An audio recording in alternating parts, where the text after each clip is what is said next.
When Kody and I first got married, there was a tenderness between us that felt different from anything I had known before. It wasn't dramatic or exaggerated. It was quiet and warm. And it made me question everything I thought I understood about plural marriage. If I had known then how important it would be for us to guard that small space we created together, maybe things would have turned out differently. I sometimes wonder if I unintentionally led you into a world where you weren't protected.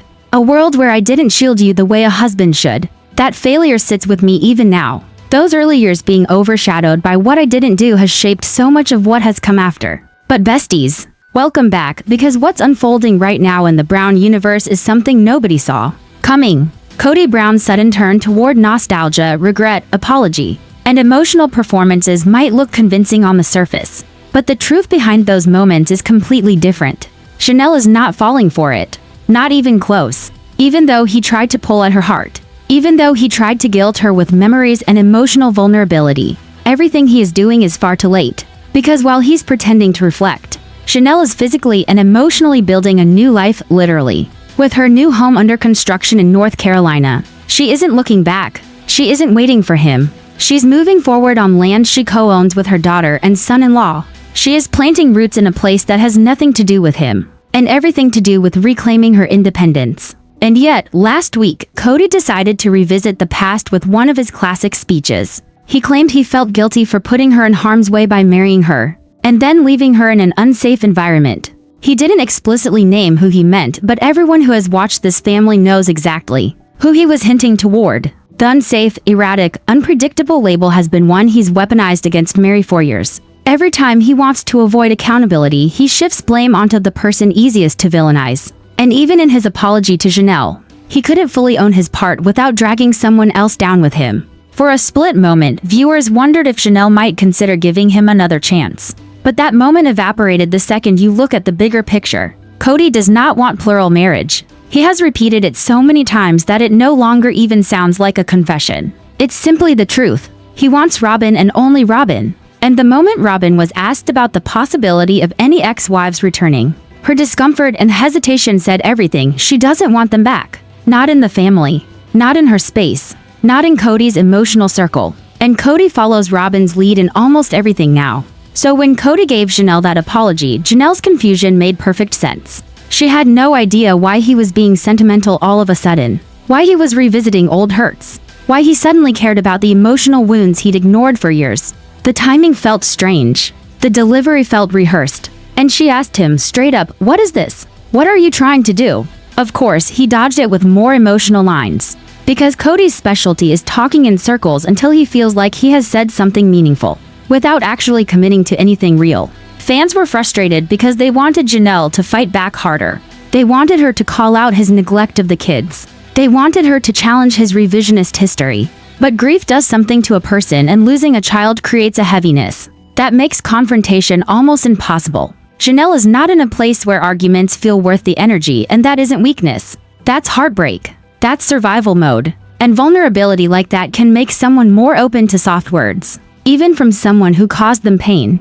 But here is the truth, and it's important. Janelle is not going back to him. Not now, not next week, not ever. TLC loves to tease the idea of reconciliation. They love to twist a single sentence into a storyline. So when the upcoming episode raises the question of should we get back together, it's nothing more than a moment of contemplation. The kind anyone would have when an ex suddenly acts kind after years of damage. Human beings sometimes revisit old memories and question the reality of what they lived through. But questioning something for 1 second doesn't mean stepping back into it.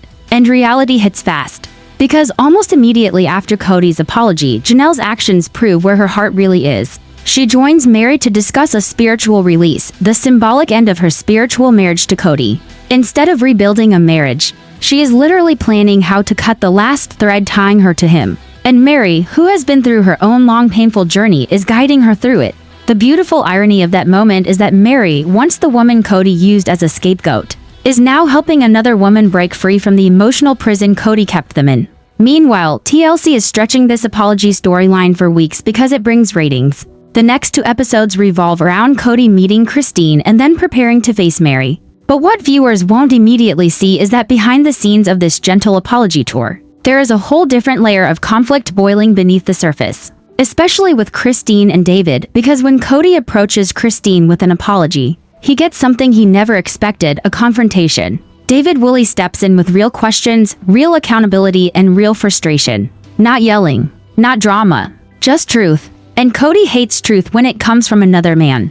David points out what everyone knows, but Kody refuses to acknowledge. Kody hasn't shown up for his daughter. He hasn't been emotionally present, financially responsible, or willing to do the bare minimum. And the irony is that this apology he's giving happens almost at the same time. He and Christine were in mediation for child support. Because for 4 long years, Kody didn't pay a single dollar toward Truly's care. Not while filming seasons. Not while cashing checks. Not while buying homes. Not while lecturing his wives about loyalty and unity. He didn't contribute until legally forced in 2025. Christine waited and struggled and raised her daughter alone. So when Kody stares into a camera and talks about healing relationships, what he really means is healing reputations, his own. What makes David different is that he isn't scared of Kody. He doesn't dance around feelings or let Kody manipulate a narrative. He speaks from a place of lived experience. He has raised children through chaos, addiction, and loss. He has adopted a child that wasn't biologically his. He stepped up where others stepped out. And the contrast between David's actions and Kody's excuses becomes painfully clear as the episodes go on. Meanwhile, Mary's storyline takes on a surprising new depth. Although she's often criticized by viewers, the truth is that Mary has surrounded herself with strong women who escaped polygamy and understand the psychological hold it can have. These women encourage her, challenge her, and protect her. They know Kody's patterns. They've lived similar lives, and they are committed to helping Mary stay grounded even when Kody tries to reopen old wounds. Her friends are the reason she's now emotionally strong enough to help Janelle find closure. And speaking of the church, there's another layer the public rarely sees. Before the first season of the show aired, church leaders stood on a pulpit and publicly declared that Kody's decision to film the show was spiritually dangerous. They warned him that exposure, fame, and money would destroy his family, that his motives weren't pure, that the consequences would be severe. He ignored them. And the fallout we see today, broken families, estranged children, resentment, pain, is exactly what they predicted. Christine referenced this moment in her book, though she didn't reveal exactly what was said. But those who were present confirmed the harshness of the warning. Fast forward to the present, and the church has completely severed ties with the Browns. Not because the family left polygamy, but because the show revealed the cracks, the conflicts, and the emotional wounds that the church didn't want associated with them. While Kody insists the show helped people understand polygamy, the leadership saw it as a public relations disaster that made their lifestyle look deeply dysfunctional. Now, as the season builds toward its dramatic end, Kody's apologies unravel. Not one of them holds up. His relationship with Mary collapses again during the tell-all, where he rehashes the same accusations for the millionth time. His friendship with Brian fuels more chaos as he starts lies about Janelle stealing money. And once again, Kody becomes the architect of his own destruction, blaming everyone except himself. Janelle moves on. Mary releases herself spiritually. Christine stands firm. David protects Truly, and every apology Kody gives dissolves as quickly as it was spoken. Because at the end of the day, apologies without change are performances. And Kody Brown is performing for a camera, not healing a family. So besties, tell me your thoughts below. Like the video, subscribe, hit the bell, and I'll see you in the next one. When Kody and I first stepped into our marriage, there was this quiet affection between us. A kind of softness I didn't expect. It made me question plural marriage in ways I never admitted out loud. Back then, I didn't realize how important it was for us to protect whatever little emotional space we had built. If I had understood that sooner, maybe things would have been safer for you. Maybe I wouldn't have left you exposed to situations I should have shielded you from. Looking back, it feels like I put you in a place where you could be hurt. And then I didn't stand between you and the trouble that followed. Hey besties, welcome back to the channel. And let me tell you this straight, whatever Kody Brown is doing right now, this sudden wave of guilt, regret, and emotional confessions, it's not going to work. The attempt to pull Janelle back? Already dead. Because while Kody is busy rewriting history, Janelle is busy rewriting her future. She's building a brand new life. Literally, a home under construction in North Carolina on land she co-owns with her daughter and son-in-law, Caleb. She's choosing something stable, something peaceful, something that has nothing to do with the chaos she left behind. But last week, out of nowhere, Kody told Janelle he felt like he left her in harm's way. That marrying her and then walking out emotionally put her in danger. And he didn't name names, but everyone watching knew exactly who he meant. Because anytime Kody labels someone as unsafe, unpredictable, or dangerous, it's always the same person, Mary Brown. He didn't have to speak the name. The implication was loud enough on its own. And for a split second, just a second, it looked like Kody might have pulled her back into his emotional orbit again.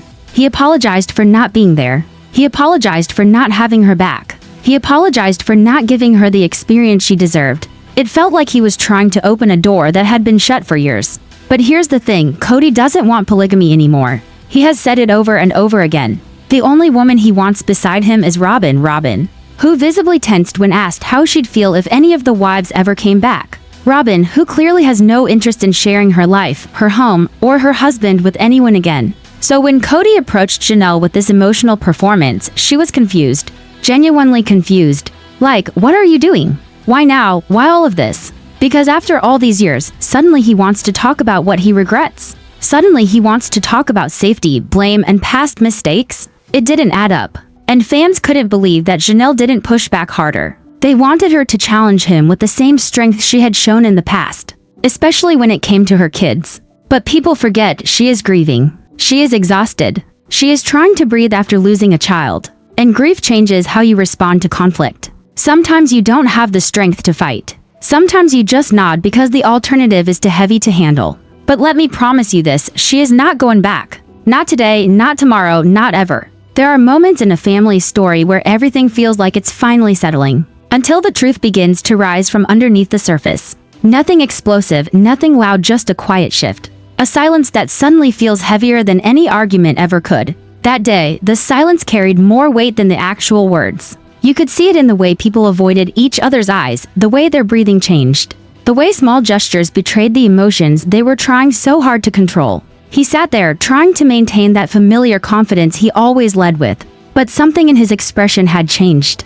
The guard he used to hide behind wasn't as strong as it used to be. His voice trembled just enough to reveal what he didn't want anyone to notice. The room knew he didn't have control this time. The script he usually followed didn't exist anymore. Everyone sensed it. A foot tapping nervously. Someone pulling in a shaky breath. Someone else staring at the floor, grounding themselves, preparing for what was coming. It wasn't a normal conversation. It was a confession waiting to happen. The kind that could either mend years of brokenness or shatter the last pieces left. He started talking slowly, carefully choosing his words like he was walking through broken glass. And then, he finally said the things people thought he'd never admit. Mistakes he denied for years. Decisions that pushed people away. Moments where he hurt someone so deeply he didn't even realize the damage until it was too late. For the first time, he wasn't defending himself. He wasn't blaming anyone. He was finally acknowledging the truth he spent so long avoiding. His words didn't sound rehearsed. They sounded tired, like they'd been sitting on his chest for years. He admitted he wasn't the hero he tried to be. He admitted he didn't always know what he was doing. That sometimes he acted out of fear, sometimes out of pride, sometimes out of pure confusion. And in trying to keep everyone together, he ended up pushing everyone further apart. Everyone listened. No one interrupted. But the most heartbreaking thing wasn't what he said. It was how he said it. There was a kind of brokenness in his voice that couldn't be faked. A realization that the consequences of his actions had finally caught up to him. And then just when it felt like the air couldn't get any heavier, another voice rose. A voice that had stayed quiet for too long. A voice that had carried years of silence, hurt, and unspoken truths. She didn't shout. She didn't accuse. She spoke calmly, steadily, with a kind of pain that didn't need volume to be heard. She talked about the compromises she made, the nights she cried silently, the countless times she convinced herself things would get better. She talked about how she kept giving pieces of herself away, hoping someday someone would notice. She talked about the weight of pretending everything was fine when it wasn't. She wasn't trying to destroy him with her words, she was simply letting the truth breathe. For the first time, her honesty hit him harder than any argument ever had. You could see it. His face shifted. His hands trembled. He wasn't ready for her truth, not like this, not all at once. Because when someone tells you the real story of how you hurt them, you don't respond. You break a little inside. The room went silent after she finished. Not the normal silence, the kind where you know everything has changed. The kind where no one knows what to say next because whatever comes next will determine the future. And everyone knew. This was only the beginning. The room felt frozen in time. It wasn't just silence, now it was anticipation. Everyone knew the next voice would change the direction of the entire conversation. And when he finally leaned forward, when he finally inhaled like he'd been holding his breath for years, Everyone braced themselves. His eyes moved slowly across the room, not in anger, not in judgment, but in a way that suggested he had been watching everything long before this moment arrived. He didn't raise his voice. He didn't rush. He started with a sentence that felt like a punch to the chest. I heard everything, even the things no one ever said out loud. It was the kind of line that forces everyone to look up, forces their hearts to beat faster, because it meant he hadn't just observed the events, he had lived through the silence, the tension, the broken trust, the disappointment. He wasn't choosing sides. He was telling the truth the way it actually happened. He spoke about the moments no one noticed, the nights the family split into corners like distant planets in the same orbit. He talked about the decisions that weren't just mistakes, they were turning points. He remembered the dinners where no one looked at each other, the long car rides where the radio was the only thing keeping the tension from breaking the glass, the empty expressions in the hallways that said everything without speaking a word. He didn't protect anyone, but he didn't attack anyone either.